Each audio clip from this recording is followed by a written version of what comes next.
Nos vídeos dessa semana, a gente viu que existem duas figuras importantes na espiritualidade, o rei e o sacerdote, e que eles podem conectar para o lado bom e para o lado mau. E aí a gente falou de um rei que foi deturpado, né, que foi o Jeroboão.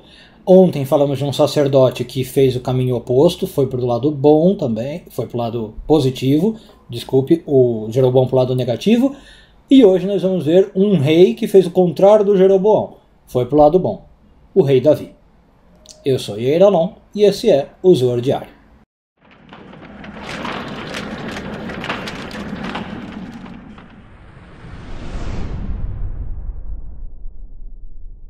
Essa semana terminamos de ler a porção de Yitro e vamos focar nos parágrafos de 15 a 17 do Zohar.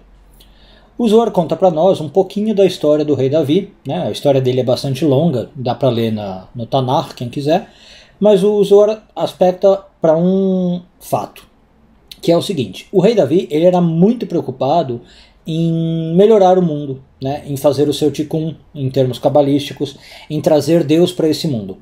Não é à toa, por exemplo, que o rei Davi foi o autor dos Salmos, né? Para quem já leu os Salmos, metade dos Salmos, se não mais, é de louvor a Deus, de agradecimento a Deus, uma tentativa de estabelecer uma conexão com Deus. Então Davi era uma pessoa muito preocupada com isso, né? Com esse lado espiritual. E o Zohar conta para nós, então, que ele tinha um hábito bastante interessante. Quando ele ia dormir, ele punha a sua harpa, né? É sabido que Davi tocava a harpa, na cabeceira da cama. E ele punha a cama de um jeito que ela ficava virada para o norte, ou pelo menos que dava para o vento norte bater sobre a cama dele. Esse vento norte, ele é um vento tido na Kabbalah como um vento de negatividade, tá? Ele é um vento ligado a Gevurah. Aliás, esses dias eu postei um texto aí sobre as pirâmides, onde eu abordo um pouquinho a questão, e justamente o Zohar fala sobre isso. Bom, e aí o que acontecia? Quando esse vento norte soprava, pegava na harpa do Davi, que ele punha sobre a cabeceira, e tocava uma música, né? O vento balançava um pouco as cordas. E o Davi acordava. Então, ele já sabia que naquele momento, porque o vento norte, né, tocou a harpa, era um momento mais negativo, um momento de julgamento, de Gevurah, ele acordava para retificar isso, né? O que a gente chama na Kabbalah de adoçar os julgamentos. Como é que ele fazia isso, basicamente? Compondo os salmos. Então o Zohar conta para nós que ele era, nesse momento, inspirado pelo que a gente chama Ruach HaKodesh, o Espírito de Santidade, e nesse momento ele se punha a escrever salmos, né? A própria harpa já ajudava ele a achar uma melodia, a achar as palavras. E aí, com esses salmos, ele conseguia criar muitas retificações. Aliás, ele conseguia e nós hoje conseguimos, né? Então, cabalisticamente, os salmos são uma ferramenta muito interessante para anular julgamentos. E existem inclusive listas que se divulgam, cada rabino às vezes tem a sua, né, de usos do salmo. Você tem para os mais variados usos, né, para evitar inimigos, para problemas com filho, problemas com família, problemas de justiça, questões de saúde. Os salmos podem ser usados para uma infinidade de coisas, porque todos eles foram conectados, né, no sentido espiritual por Davi. Então o Davi ele tinha essa sensibilidade, colocou tudo isso no Salmo. E um fato também interessante para a gente encerrar é que o Davi, nessa preocupação que ele tinha com a espiritualidade, a gente sabe que ele não gostava muito de entrar em contato com a energia da morte. Como assim? O Davi sabia, né, poucas pessoas têm esse mérito, mas o Davi sabia desde o começo, desde quando ele nasceu, quanto tempo ele ia viver. Ele teve esse aviso. Eu falei mérito, às vezes para a pessoa não é muito mérito, né? Mas o Davi via assim. O que aconteceu? O Adão, primeiro homem, né? Ele teve, pela sua capacidade de profecia, seu espírito elevado, ele conseguiu ver todas as gerações futuras, tá? E um dia, lá nessa sua visão, ele viu que no futuro viria um homem chamado Davi, e que desse Davi seria estabelecida a monarquia em Israel e viria o Messias.